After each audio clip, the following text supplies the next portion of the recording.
Bem, boa tarde, meus amigos. Boa tarde, minhas amigas.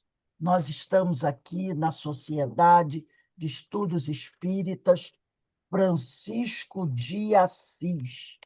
Hoje é dia 12/6, dia dos namorados, hein? Ih, é mesmo, eu nem me 12 lembrava. e 26, Oh, né? 12.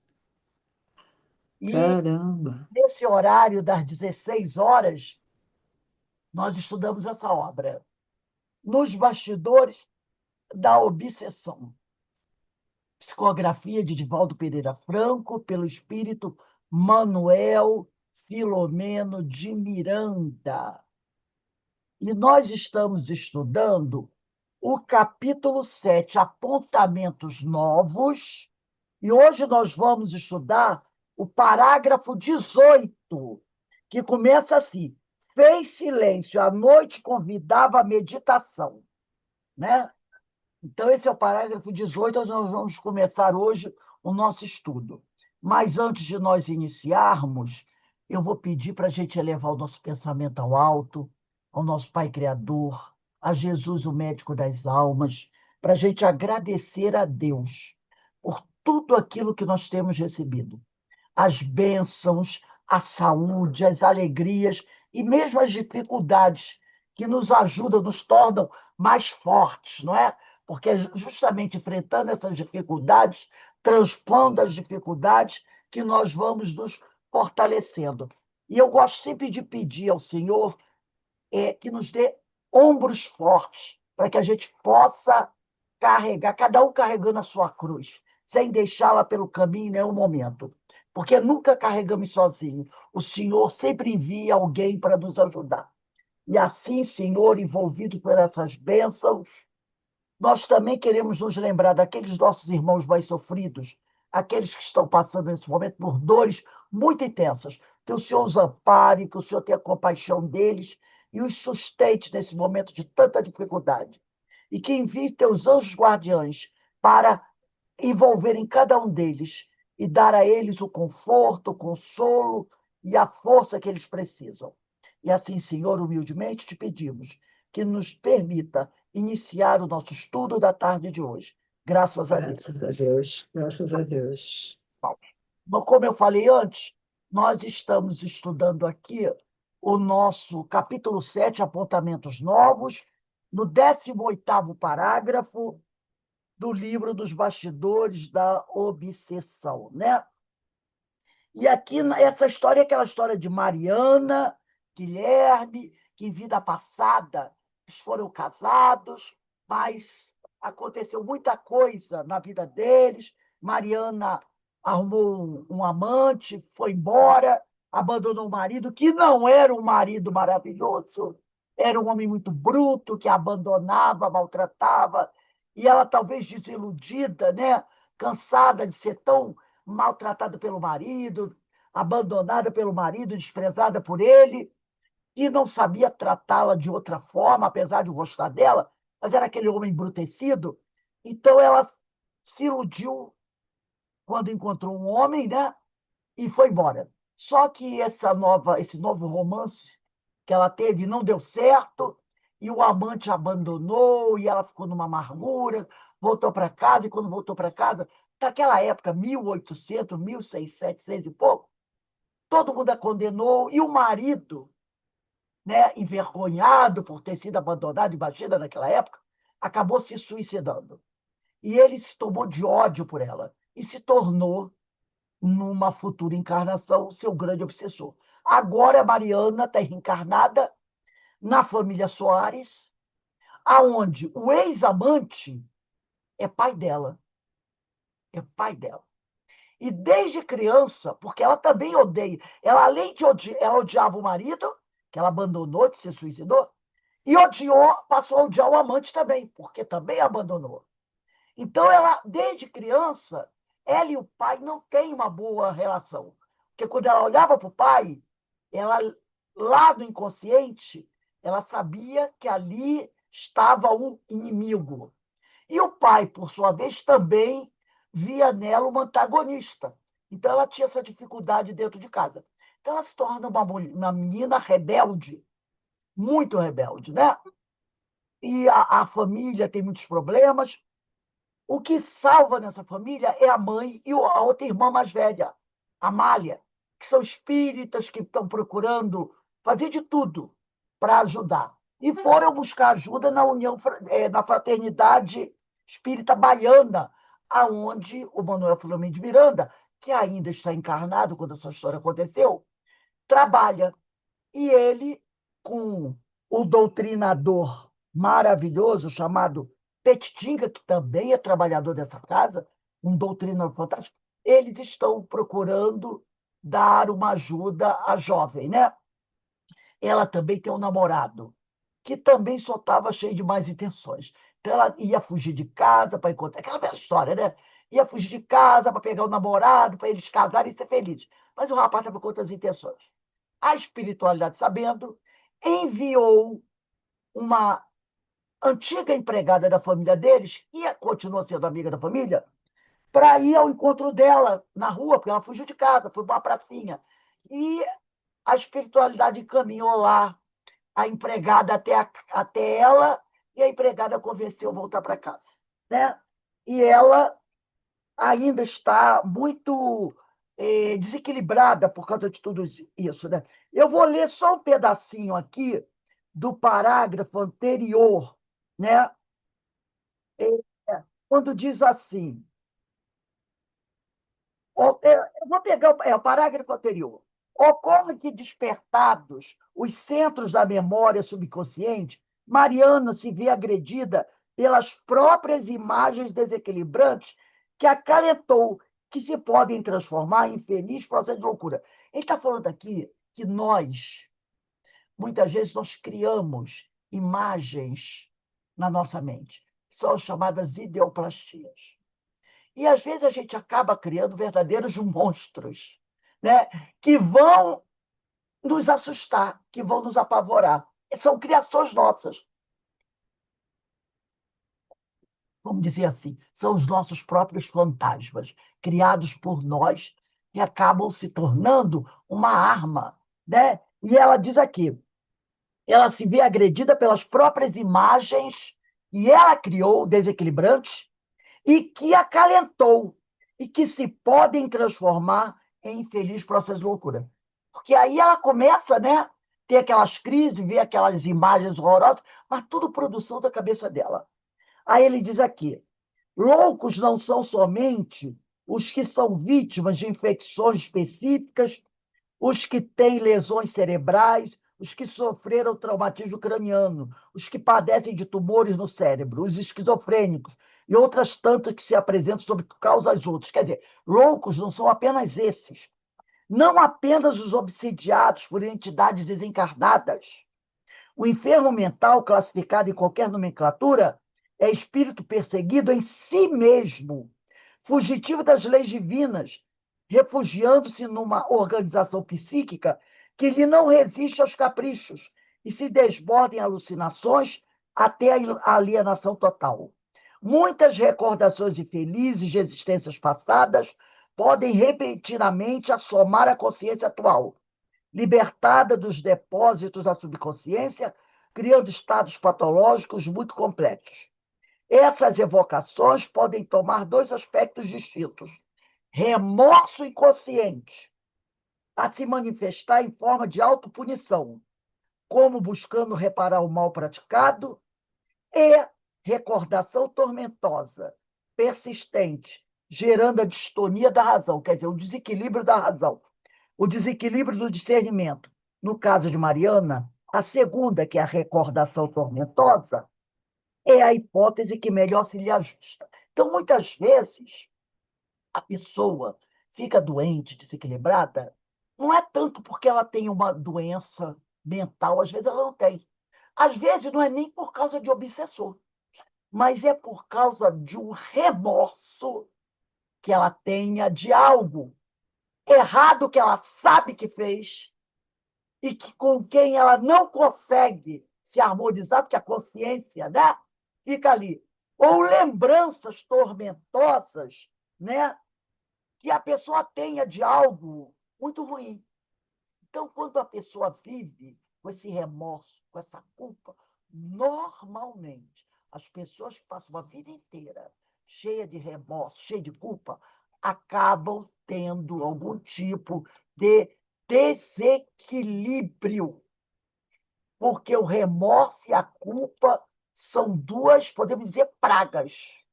Se você se deixa tomar pelo remorso, pela culpa, nós somos um candidato, né, aquele que permite isso, nos tornamos candidatos a graves distúrbios mentais, emocionais, tá? Aí aqui nós vamos entrar no parágrafo 18, que é o parágrafo da aula de hoje. Fez silêncio. A noite convidava a meditação. As ruas calmas da cidade ensejavam marcha lenta e agradável. Interessado em clarificar o problema, aduziu.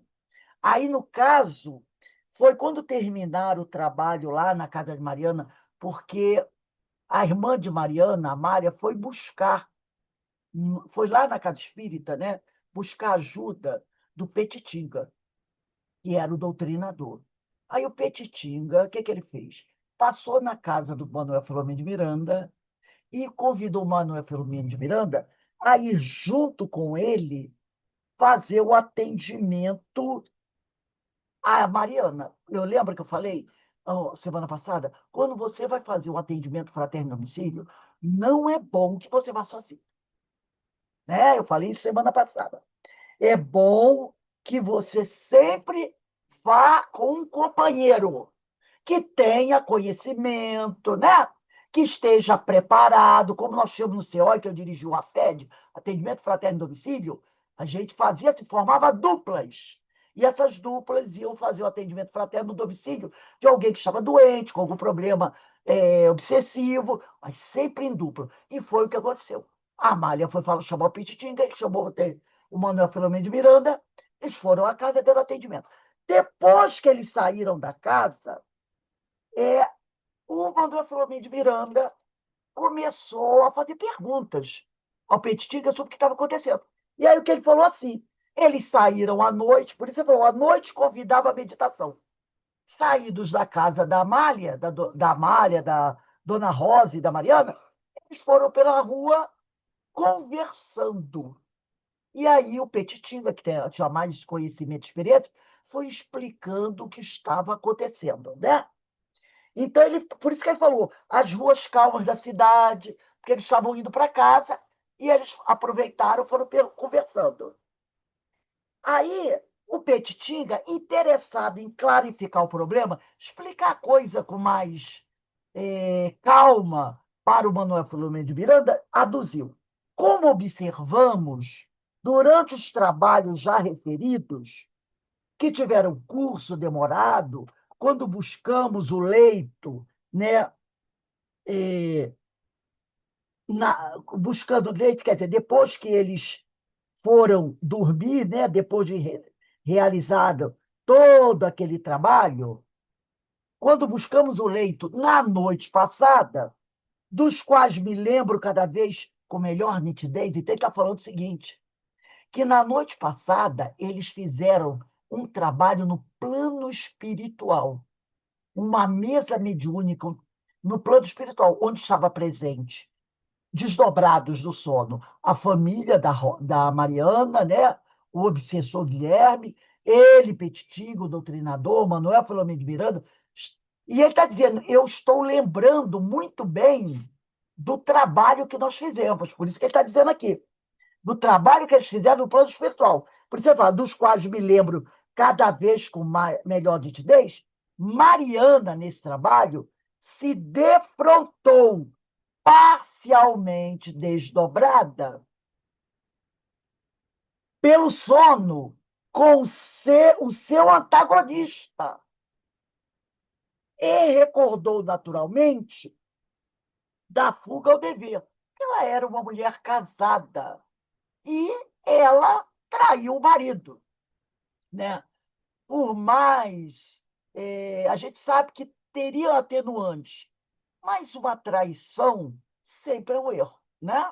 Se você não quer continuar mais casado, separa, pede o divórcio, mas trair a outra pessoa é sempre um erro, né? E nesse desdobramento do sono, nesse encontro que eles tiveram no plano espiritual, ela, Mariana, em espírito, desdobrada, se defrontou, parcialmente desdobrada, com seu antagonista, o marido, que está desencarnado, e recordou naturalmente da fuga ao dever, da responsabilidade pelo sofrimento, que acarreta ao atual desafeto. E o sofrimento que ela causou a ele, mesmo ele não sendo aquela última Coca-Cola gelada do deserto, ela causou o sofrimento a ele, né? Porque quando ele voltou e ficou sabendo que a mulher tinha ido embora com outro homem, ele passou uma vergonha muito grande. Imagine século passado, né? Os vizinhos, a família, como é que era? Hoje ainda é assim, de certa forma, imagine há 100, 200 anos atrás. E ele ficou tão amargurado que ele se suicidou e sofreu muito. Então, ela teve uma parcela de culpa. Ela teve uma parcela de culpa, a gente não pode negar, nessa situação. E ela ficou de frente a frente com ele. Então, foi aquela coisa terrível, né? Ficando desse modo, vivas na mente dela, da Mariana, as cenas revisadas pela necessidade imperiosa, que se fazia do reencontro espiritual da vítima e do algoz. Porque era preciso que eles se defrontassem, era preciso que eles, né, como diz o povo por aí, colocassem em pratos limpos toda aquela situação para o impositivo da pacificação.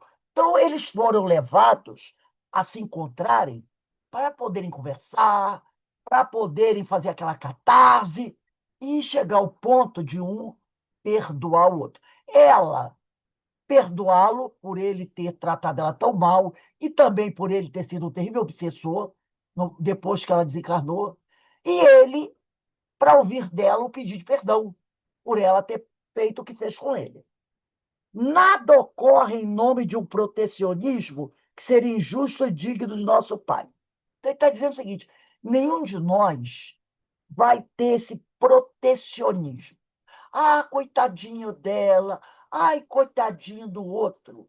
Vamos passar a mão na cabeça dela. Vamos passar a mão na cabeça do outro. Não existe isso. Não existe esse protecionismo. Porque ele diz, isso seria injusto e indigno do nosso pai. Verdugo e vítima são filhos do mesmo amor. Deus ama a todos os filhos dele da mesma forma. Essa semana eu estava falando isso. Estava até conversando aqui com o meu marido sobre isso. Porque nós, muitas vezes, nós nos equivocamos com uma situação. Deus ama tanto o criminoso como a vítima do criminoso da mesma maneira. O que nós não conseguimos fazer. Agora, a confiança que ele deposita em cada um de nós não é a mesma. Então, por exemplo, o espírito evoluído, ele necessita de que o trabalho seja feito. Ele vai depositar a confiança da realização desse trabalho em quem? No espírito, que já tem uma elevação, uma maturidade, ou no espírito leviano, que está aí aprontando todas? A pergunta para nós: se você tem algo para ser feito, algo muito importante, e precisa da ajuda, você vai buscar quem? Alguém em que você saiba que pode confiar. Uma pessoa honesta, uma pessoa que vai lá, vai fazer. Ou na primeira pessoa que passar na rua. Não é? Então, a confiança para realizar o trabalho, Deus deposita naqueles espíritos que estão mais bem preparados, né? Os grandes benfeitores. Porque essa confiança é construída. pelo nosso esforço, pela nossa vontade. Agora, o amor dele é igual para com todos. Igual para com todos. Verdugo e algoz, como ele diz aqui, né? A vítima e o algoz merecem do pai o mesmo amor. O mesmo amor. Não é? Então, ele diz aqui, verdugo e vítima são filhos do mesmo amor, né? O pai ama os dois da mesma maneira, não tem protecionismo. Momentaneamente, esses dois separados por desconsideração ao dever. Temporariamente, Mariana e Guilherme estão separados, porque ambos faltaram ao dever. Ela abandonando o marido, ele tratando ela mal e tirando a própria vida. Mas isso temporário, momentâneo. Ou por maneira inditosa, né? Ou por maneira inditosa de acatar os fatos, os acontecimentos da vida. Então, opa, eu tenho que fechar o negócio aqui, que eu sei, o negócio da luz, da hora, e o troço está tocando tudo. Então, ambos fugiram às responsabilidades da vida, né? Daí a inevitabilidade de uma existência para os dois, pautada nos conceitos sempre atuais do Evangelho de Jesus. Então, toda vez que a gente foge à nossa responsabilidade, toda vez que a gente foge, se afasta da lei do Pai, o que acontece? Dor e sofrimento vai bater a porta. Isso é inevitável. Aí a pessoa diz assim: ah, mas aquele homem, ele roubou, matou, não sei o que, e morreu maravilhosamente bem, dormindo. Só que o nosso tempo não é o tempo de Deus. Não é? Nosso tempo não é o tempo de Deus. Porque, como disse Jesus, ninguém vai sair daqui antes de pagar o último ceitil. Mas o aqui não é a Terra, e sim de um planeta de provas e expiações. Ninguém vai deixar de se reajustar com a lei de Deus. Ninguém. Só que a gente quer que a coisa seja feita no nosso tempo. Tem que ser até sábado. Até sábado ele tem que pagar todos os pecados dele. Não, não é assim. É o tempo de Deus. É o tempo de Deus. E aí eu vou ler um pedacinho só do parágrafo 17, só para relembrar uma coisa. Quando diz assim: ocorre que, despertados os centros da memória subconsciente, Mariana se vê agredida pelas próprias imagens desequilibrantes que acalentou, se podem transformar em feliz processo de loucura. Então, muitas vezes, eu voltei lá no parágrafo 17, tá, gente? Vocês não precisam ir lá, não. Só que eu me lembrei agora disso. A gente tem que lembrar que, muitas vezes, nós somos os nossos próprios algozes. Entendeu? Por isso que ele falou aqui, que ela se vê agredida pelas próprias imagens desequilibrantes, que ela acalentou e que se podem transformar em infeliz processo de loucura. Então, muito daquilo que ela vem sofrendo está baseado na culpa e no remorso das coisas que ela fez. E ela criou imagens, e essas imagens se tornaram para ela muito sofridas, né? Porque ela agora, quando ela dorme, ela tem sonhos, pesadelos, com ele perseguindo ela, com as coisas erradas que ela fez. E vocês sabem como a nossa mente é prodigiosa, né? A gente é capaz de construir coisas na nossa mente que até Deus duvida. A gente cria situações, né, que se tornam verdadeiros monstros. E é sobre isso que a gente vai ver um pouquinho aqui. A gente vai parar aqui no final do parágrafo 19. O próximo é o 20. Quem quiser marcar o 20, que a gente vai voltar no 20. O 20 diz assim: e terá ela probabilidade de se refazer? É uma pergunta. E terá ela probabilidade de se refazer, bota aí 20, que a gente vai voltar aqui no 20 depois. É que eu vou abrir aqui um texto para a gente falar um pouquinho dessa situação de criação que a gente faz. Essas criações malucas, né, na nossa, que estão que a gente é capaz de fazer, porque a gente tem uma mente muito fértil, né? Esse texto, na realidade, não é um texto inteiro, é um extrato, é um pedaço, uma parte desse texto. Está no livro Saúde e Espiritismo, da Associação Médica Espírita do Brasil. Quem escreveu esse artigo foi a doutora Marlene Rossi Severino Nobre, que já desencarnou também. Mas eu peguei um trecho desse texto dela que eu achei maravilhoso. Ela diz assim: no livro Obreiros da Vida Eterna, de Chico Xavier e André Luiz, o assistente Barcelos, que é o orientador espiritual, benfeitor espiritual também ligado à psiquiatria iluminada, então ele trabalha com esse tipo de coisa, né? Com esse tipo de trabalho, essas terapias, né?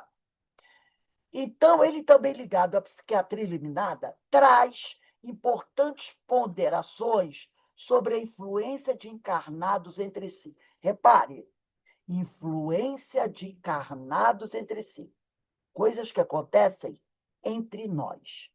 Ele refere-se às obsessões do plano espiritual que passam para a existência terrestre e são vivenciadas dentro dos lares.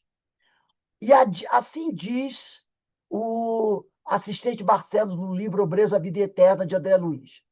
Os antagonismos domésticos, os temperamentos aparentemente irreconciliáveis, não é o que acontece com a Mariana e o pai dela? Se eu não me engano, o nome dele é Mateus, né? Só vou pegar aqui para confirmar o nome do pai dela. Eu Deixa eu ver. Mateus, que era o antigo amante. Agora chama. Pai dela chama-se Mateus, mas é o antigo amante, né? Atual Mateus. Então, os antagonismos domésticos e temperamentos aparentemente entre pais e filhos, no caso, Mateus e Mariana, esposos e esposas, parentes e irmãos, resultam dos choques sucessivos da subconsciência, conduzida a recapitulações, quer dizer, repetições retificadoras do pretérito, passado distante. Congregados de novo na luta expiatória ou reparadora, quer dizer, nascem novamente juntos numa mesma família. As personagens dos dramas que se foram passam a sentir e ver na tela mental, não é isso que Mariana está acontecendo com ela? Ela está vendo na tela mental, dentro de si mesmas, situações complicadas e escabrosas de outra época. Malgrado os contornos obscuros da reminiscência, carregando consigo fardos pesados de incompreensão, atualmente definidos por complexos de inferioridade. Então, esses espíritos que no passado foram graves antagonistas, muitas vezes reencarnam numa mesma família, ou às vezes não nasce nem na mesma família, mas acaba se agregando àquela família, como um cunhado, um marido, uma noiva, um primo, né? Um amigo, um padrinho, uma madrinha, para resolver aquelas questões conflitantes do passado, né? Então, eles passam a vivenciar, de alguma forma, na sua tela mental, essas situações complicadas e escabrosas de outra época, como acontece com a Mariana, que passa a ter pesadelos, lembrar de coisas, né, do passado, acordar assustada com aquelas lembranças horríveis, né? E essas pessoas vão carregando consigo fardos pesados de incompreensão atualmente definidos, e vão surgir o quê? Tais complexos de inferioridade, as culpas, os remorsos. Barcelo, o orientador, ressalta ainda que o encarnado nessas condições, é o caso de Mariana, é um forte candidato à loucura, porque não sabe explicar as recordações imprecisas, porque não lembra com precisão, né? Essas recordações imprecisas que brotam do passado, no presente atual. E não contam também, às vezes, o auxílio de um psiquiatra, de um neurologista, de um psicólogo, de um terapeuta, que é muito necessário para auxiliar no tratamento, né? Muitos presos ainda às convenções da medicina ortodoxa.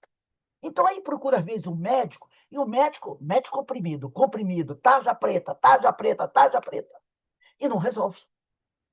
Paralelo a isso, a esse atendimento, né, que o pessoal fala alopático, que é dos comprimidos, remédios, é preciso também a pessoa procurar um psicólogo, um psicoterapeuta, né?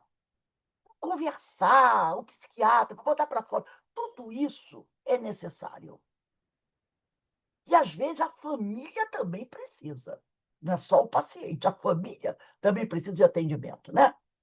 Segundo CRE, falta-lhes, segundo CRE Barcelos, o orientador, falta-lhes a água viva da compreensão e a luz mental que lhes revela a estrada da paciência e da tolerância em favor da redenção própria. Então, tem que juntar tudo. O atendimento médico, o atendimento neurológico, terapêutico, da psicologia e também o religioso, o atendimento espiritual. É preciso conjugar tudo isso. Temos, diz a doutora Marlene Nobre, né, a possibilidade de co-criar. Todos nós sabemos. Nós somos deuses, com letra minúscula, né? Co-criadores em escala menor. Jesus é um co-criador em escala maior, mas nós somos em escala menor. Jesus falou: vós sois deuses.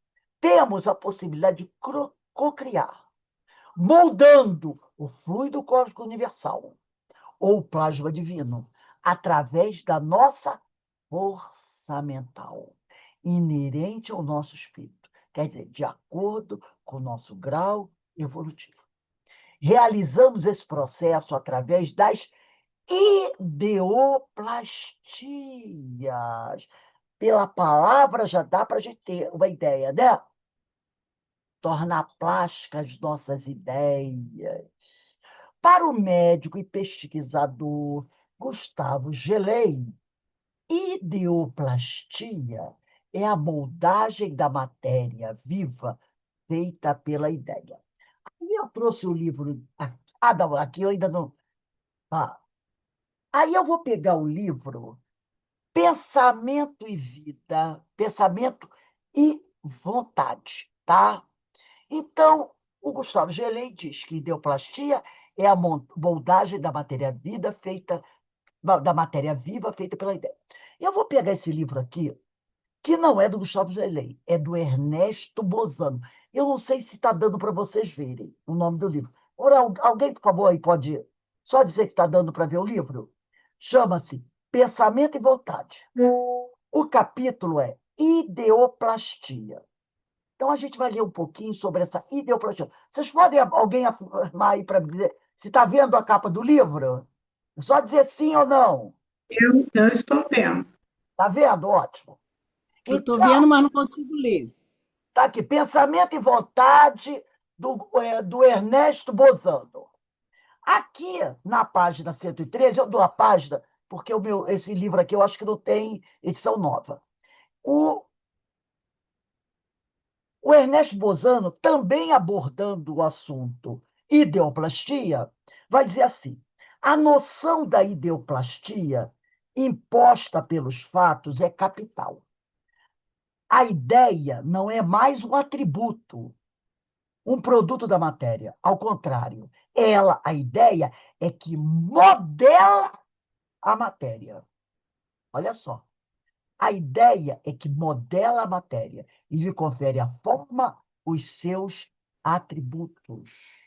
Por isso que o Gustavo Gelei falou que ideoplastia é a moldagem da matéria viva feita pela ideia. É a ideia que vai moldar a matéria viva.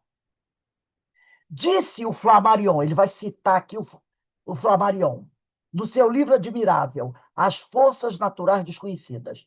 Também Flammarion falou sobre a ideoplastia. Então, ele diz aqui que a explicação puramente mecânica da natureza é insuficiente e existe no universo, diz ele, alguma coisa outra, além da pretensa matéria. Então, ele está dizendo que no universo existe algo mais além da pretensa matéria. Não é a matéria que rege o mundo, mas um elemento dinâmico e psíquico, que é a ideia. Sim, as materializações ideoplásticas demonstram que o ser vivo não pode considerar-se um simples complexo celular. Ele, o ser vivo, aparece-nos, antes de tudo, como um dínamo psiquismo. E o complexo celular que lhe forma o corpo não é mais que um retrato ideoplástico desse dínamo psiquismo. Olha o que ele está dizendo aqui. O que o Flammarion falou aqui. Que o retrato, que o complexo celular, que é o nosso corpo, né? Que esse complexo celular que forma o nosso corpo, não é mais que um retrato, uma cópia, né? Ideoplástico desse dínamo psiquismo. Aí eu vou voltar aqui ao nosso PDF. E André Luiz, no livro Nos Domínios da Mediunidade, que todo mundo conhece, no capítulo 1, define com clareza. A ideia é um ser organizado por nosso espírito. Aqui o pensamento da forma, e ao qual a vontade imprime movimento e direção. Nessa mesma linha, nós vamos ler agora o texto de Emmanuel, no livro Vozes do Grande Além, que é esse livro aqui, de Chico Xavier, no capítulo 20, quando Emmanuel afirma o seguinte: capítulo 20 tem como título A Ideia. Olha só que capítulo importante, que texto importante do Emmanuel. Ele diz assim: meus amigos, a ideia é um elemento vivo de curta ou longa duração, que exteriorizamos de nossa alma e que, exprimindo criação nossa, forma acontecimentos e realizações, atitudes e circunstâncias que nos ajudam ou desajudam. No caso da Mariana, desajuda, conforme a natureza que lhe venhamos a imprimir. Vou pular alguns parágrafos. Aí ele diz assim, Emmanuel, o crime é uma ideia flagelação que não encontrou resistência. Se eu pratiquei o crime, é porque eu não resisti à tentação de praticar o crime.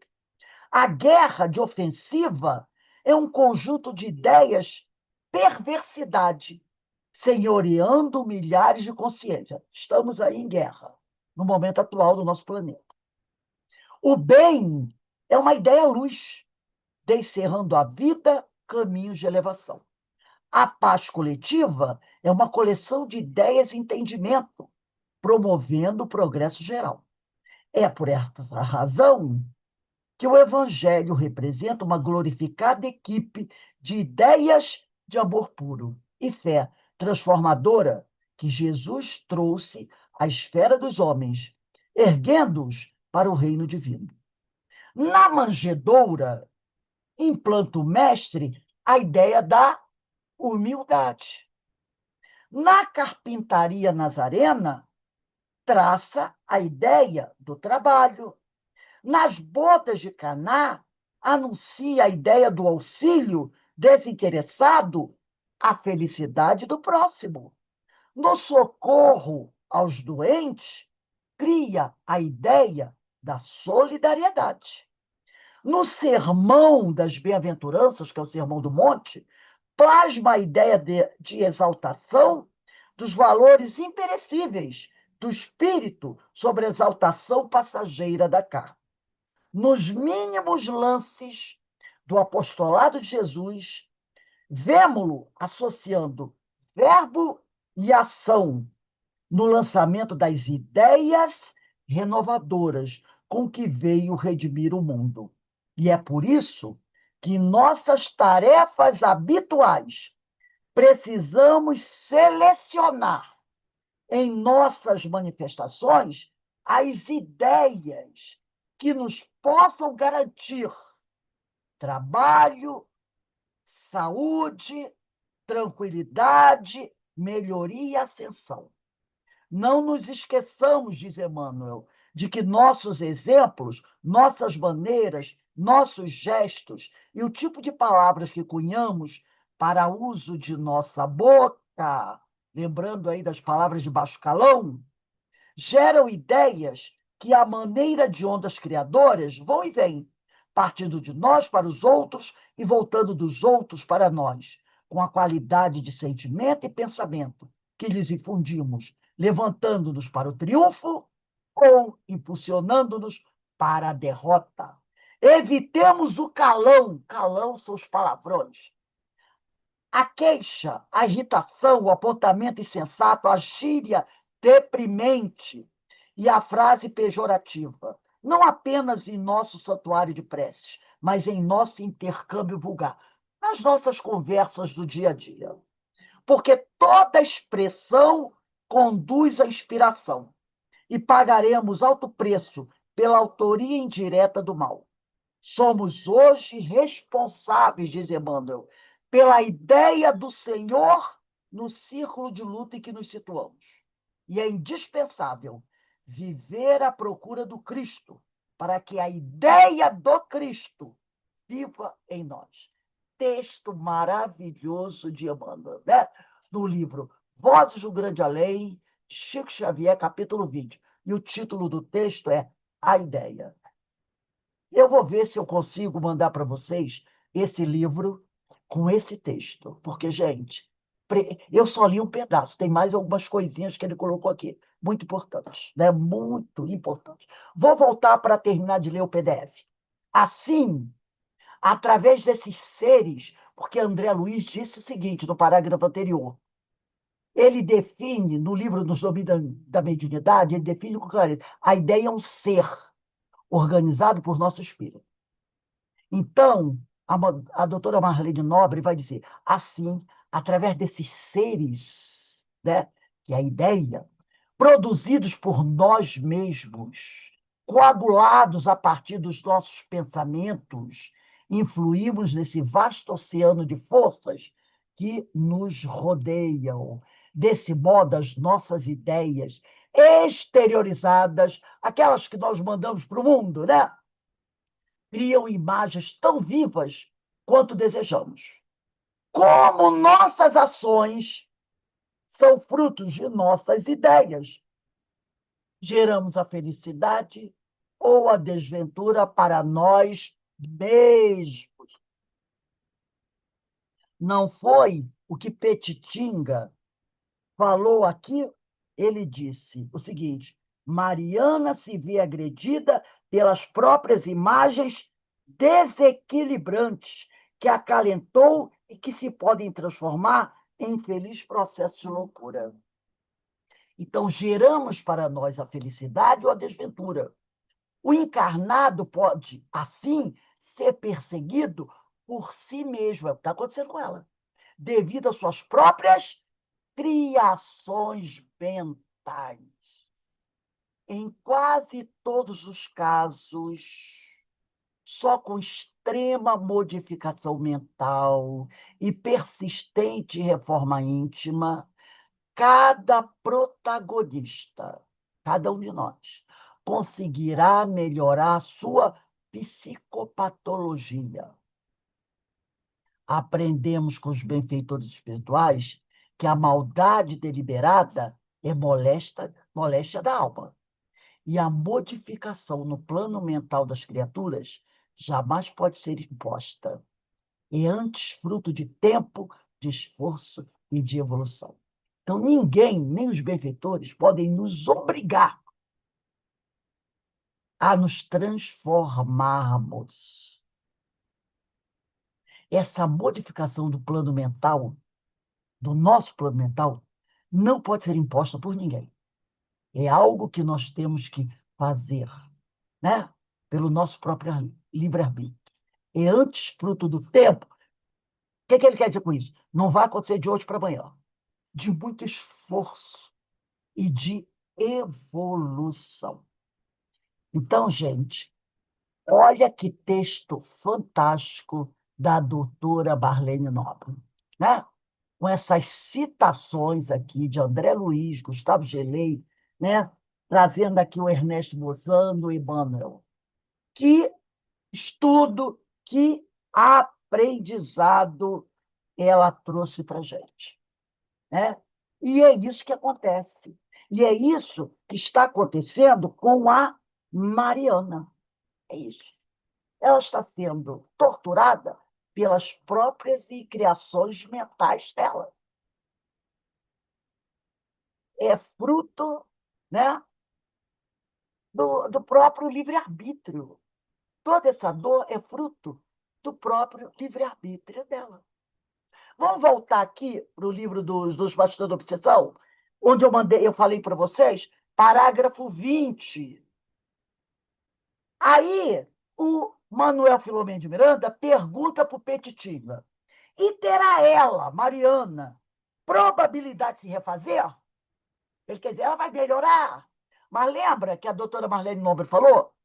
Vai precisar de tempo. É fruto também do tempo, do esforço, da vontade, né? Então, ele perguntou. Indaguei, quem perguntou foi Manuel Filomeno de Miranda. Sempre muito sereno, o interlocutor, quer dizer, o Petitinga, fitou o Manuel Filomeno de Miranda, com seus olhos muito claros e brilhantes, e disse: como você sabe, Miranda, que é o Manuel Filomeno, a lei é de amor, sem dúvida. No entanto, também é de justiça e de misericórdia. Muito dependerá da menina Mariana, foi o que a Marlene Nobre falou. Ninguém pode ser obrigado a fazer nada. É você que decide. Mas lembra, vai levar tempo, vai precisar de esforço e de vontade para você poder se corrigir. Por isso ele diz aqui. Muito dependerá da menina Mariana.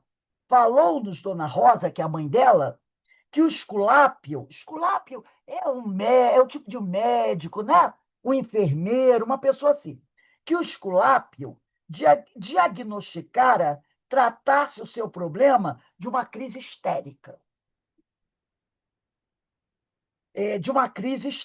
Né? Deixando maliciosamente o tal do Esculápio a suspeição de ser o problema de ordem sexual, que não tenho autoridade técnica do assunto para contestar. Porque no passado, né, era muito ligado a essas coisas. Que se a mulher tinha esses problemas nervosos, normalmente diziam que é mulher histérica, é problema sexual. E tinha essas coisas, né? E ele diz: eu não tenho autoridade técnica do assunto para contestar, diz o Petitinga. Acreditam os discípulos de Freud que no sexo se encontram as explicações para quase todos os problemas que afligem o homem na Terra. Freud, né, é um grande psiquiatra e ele tinha essa coisa do sexo na cabeça dele, né, para os atendimentos lá. A comunhão afetiva, inegavelmente, vazada na excelência do amor, consegue sublime intercâmbio de forças e energias de variada espécie, que restauram, às vezes, não é sempre, as organizações físicas e psíquicas em desalinho, especialmente quando de tal intercâmbio resulta a bênção de Fides. Quando ali uma união, né, um casamento, né, o casal tendo um bom relacionamento espiritual, amoroso, sexual, forma ali a sua família. Fica tudo, as coisas vão se harmonizando, né? Pois que os inimigos espirituais quase sempre tomam a roupagem filial. Então a coisa muitas vezes vai se harmonizando, porque muitos daqueles inimigos acabam nascendo como filhos daquele casal. Então a coisa vai se ajustando ou não, né? Às vezes fica até mais complicado. E eles vêm, né, e renascem nos braços de seus antigos adversários, libertando-os temporariamente das perturbações que antes experimentavam. Então, quando um pai e uma mãe recebem como filho um bebê que foi seu grande obsessor, pelo menos aquele espírito que estava obsidiando lá do plano espiritual não vai estar mais, porque ele vai estar encarnado aqui como seu filho. Então, pelo menos, enquanto bebê, naqueles primeiros anos da infância, esse obsessor não vai te perturbar, né? Porque ele está na tua casa, no berço do quarto. Você amamenta, dá banho, troca de roupa, te chama meu amor, chama ele de meu amorzinho. Quando antes você queria ver ele lá queimando no mármore do inferno. Mas agora ele tá lindinho, né? Você até bota fita rosa na cabeça, bota roupinha de babadinho nele, né? Assim, leva para passear, chama de chuchu da mamãe. Mal sabe que ele foi, como diz o outro, uma tiririca do brejo para você, do passado. Né? Foi como diz o outro, aquele remédio amargo, te torturou, te obsediou, né? Te fez sofrer muito. Mas aí a misericórdia do Pai é ampla, é grande, e ele pega esse que estava te levando quase à loucura de tanta obsessão e bota do seu colo como seu filho. E você passa a amá-lo e ele passa a amar você, porque ele precisa de você. Não é? Aí, quando alguém pega ele no colo, ele vê a mãe, ele quer a mãe. Né? Que é a mãe, mal sabe ele que é a mãe que o matou na outra vida. Ou ao contrário, mas ele quer a mãe, né? Assim, ele quer a mãe, porque ali está nessa ligação. A mãe ama o seu bebê. E o bebê passa a amar a mãe, ele só quer a mãe. Se a mãe não está perto, ele chora. Antes ele queria ver a mãe longe, agora não, ele quer a mãe perto. Olha que coisa maravilhosa. E nesse período ele não te perturba. É um a menos lá no plano espiritual para torrar a tua cabeça. É um a menos, porque ele está aqui na tua casa. Às vezes vem gêmeos, né? Às vezes vem até dois. Tu fica livre de dois te perturbando lá. Os dois vêm aqui. Você vai receber dois de uma vez só. E vai amar os dois. Que belezinha. Gêmeos. Mal sabe que Deus me presenteou com essas duas maravilhas, essas duas beldades. Mal sabe você quem são as beldades. Graças a Deus, você não lembra. Porque se lembrasse, tu diz assim, devolve, que eu não quero, devolve. Olha quem é, não quero. Mas você não lembra, e você recebe, ama e faz de tudo por ele, né? Até morre por eles. Então, eles aqui. Temporariamente, quando você recebe esse obsessor como filho, você fica livre, temporariamente, das perturbações que antes experimentavam. O que dá aos materialistas a falsa impressão de que o problema foi resolvido. Ah, o problema dela é que ela precisa casar, ela precisa ter filhos, ela precisa ter a família. Tudo isso vai passar. Aí ela casa, é feliz no casamento, tem filhos. Passa. Por quê? Porque o obsessor está aqui agora. Aí muitos médicos, tá vendo? Eu não disse para aí você? O problema dela é essa. Precisava casar, precisava ter filho, precisava ter a família. Porque, temporariamente, reina a paz e a tranquilidade. Que o obsessor não está te perturbando. Ele está na tua casa. E você o adora. Né? Então, aí todo mundo pensa que está resolvido o problema. Mas, olha o que ele diz aqui. Né? O que dá aos materialistas a falsa impressão de que o problema foi resolvido pela comunhão sexual, pelo casamento, calmante, por ignorarem os que assim pensam as leis das reencarnações, que são santificadoras, portas de paz. Olha o caso da Mariana, filha da dona Rosa e seu Mateus, né? Dois terríveis antagonistas. Ela nasceu dos primeiros bebezinhos, não tinha problema, mas conforme ela foi crescendo, ela e o pai foram se tornando antagonistas. Quer dizer, a paz e a serenidade parou. Acabou ali. Para surgirem, né, outras implicações mais tarde, aquele filho problema, não é?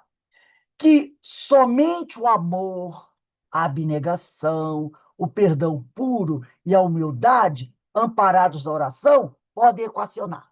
Lembra qual era o pensamento do Guilherme, ex-marido dela do passado e obsessor terrível?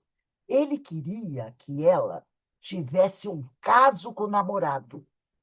Ele forçou a barra para ela ter um caso com o namorado, para ela engravidar do namorado. Que qual era a ideia dele? Que ela engravidasse do namorado e que ele nascesse como filho dela. Entendeu? Essa era a ideia dele.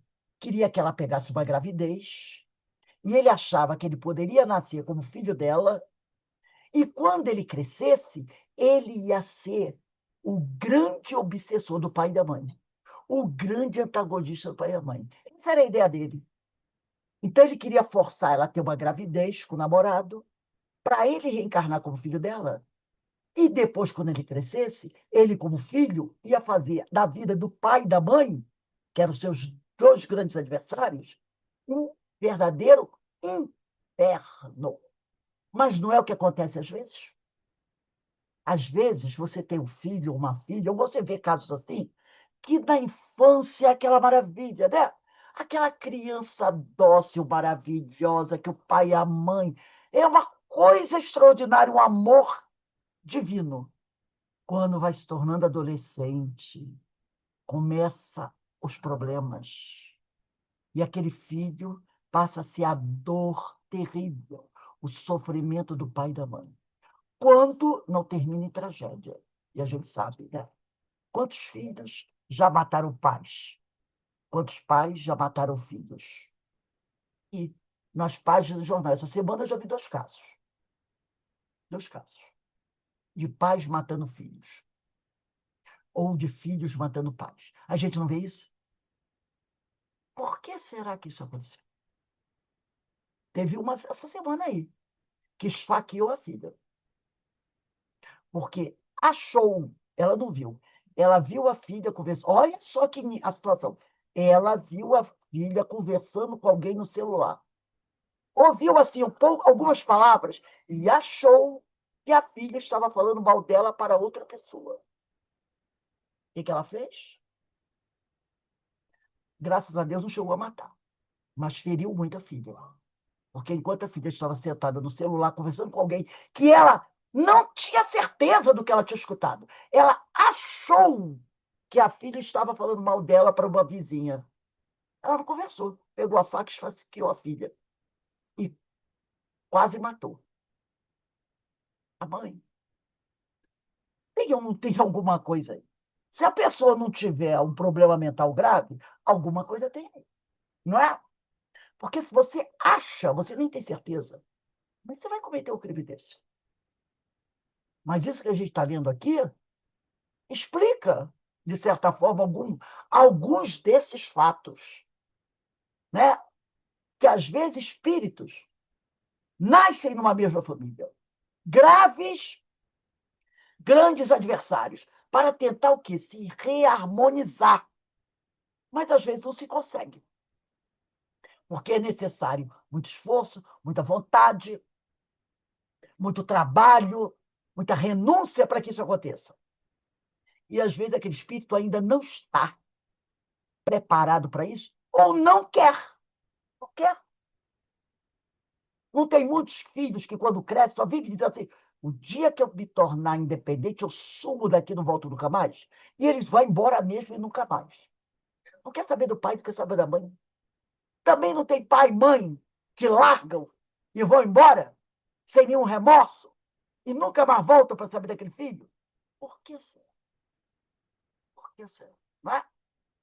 E isso a gente não pode dizer assim, foi porque hoje está frio, isso aconteceu. Não, é o calor, por isso que aconteceu. Não. Tem um conteúdo espiritual dessa história, com certeza tem. Se não for uma doença grave que a pessoa tenha, com certeza tem um conteúdo espiritual disso aí. E aí o que ele diz aqui, né? Aí ele falou aqui, muitas vezes ignora-se as leis das reencarnações, que são santificadoras portas de paz, para surgirem outras implicações. Mais tarde, que somente o amor, a abnegação, o perdão puro e a humildade, amparados na oração, podem equacionar. Confiemos que Mariana se liberte quanto antes, quer dizer, o mais rápido possível, da atual conjuntura e se possa preparar para o amanhã vitorioso. Há também um argumento que contraria a tese materialista, que atribui ao sexo proezas quase ilimitadas. Eles também têm uma tese, né? Um argumento que contraria essa história que o sexo resolve tudo.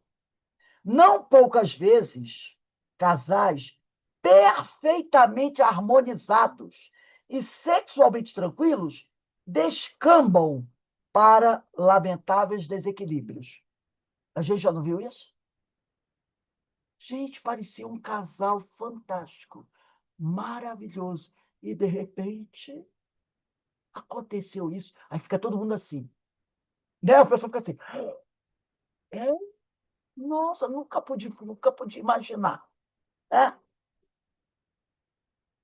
Aí ele diz aqui, esses desequilíbrios, os quais não se enquadram na apressada solução do uso do sexo como moderador para o campo emocional. Então, às vezes, parece que está tudo uma maravilha, é um céu de brigadeiro.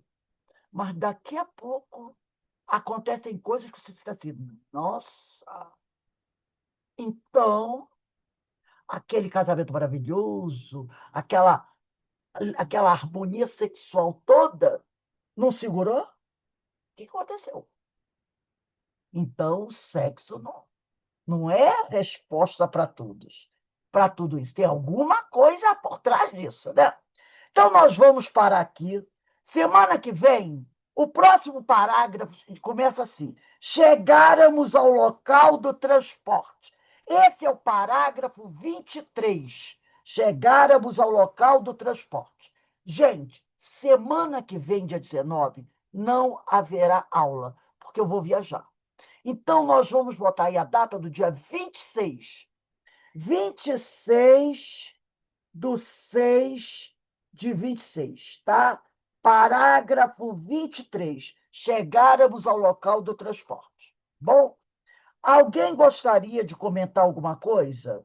Eu tenho certeza que vocês têm alguma coisa para comentar, depois de um assunto tão interessante quanto esse.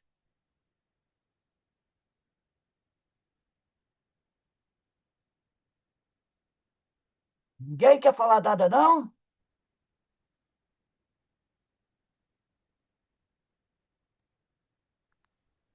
Esse estudo aí fala tudo, né, sobre as dificuldades que a gente tem na família, com o filho.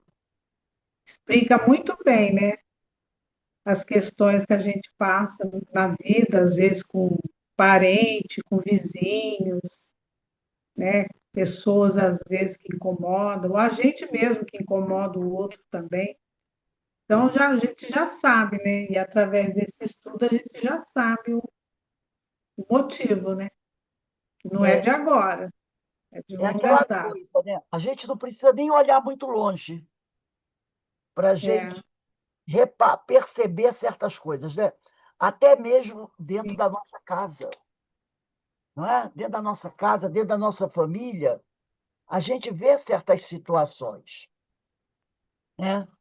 E é a família, normalmente, aquele ambiente onde essas coisas vão se corrigir. Porque se não for da família, a gente nem quer ver, nem quer saber. Quê? Lá da outra rua nasceu alguém assim? Agora dentro da nossa casa. E olha que a gente pode dizer uma coisa, né? Nem sempre, assim que chega, a gente já recebe bem, não é? Às vezes, a gente vê coisas tristes aí, né? Que, mesmo nascendo em família, não consegue se resolver. É preciso muito tempo. Às vezes, precisa de várias reencarnações. É preciso É que muita aqueles mágoa, né? Muita muito, revolta. levou muito tempo para construir aquela amargura. Então, coisas que levaram, às vezes, séculos, 5, 6 reencarnações se conflitando, vai ter que precisar de mais 5 ou 6 para resolver.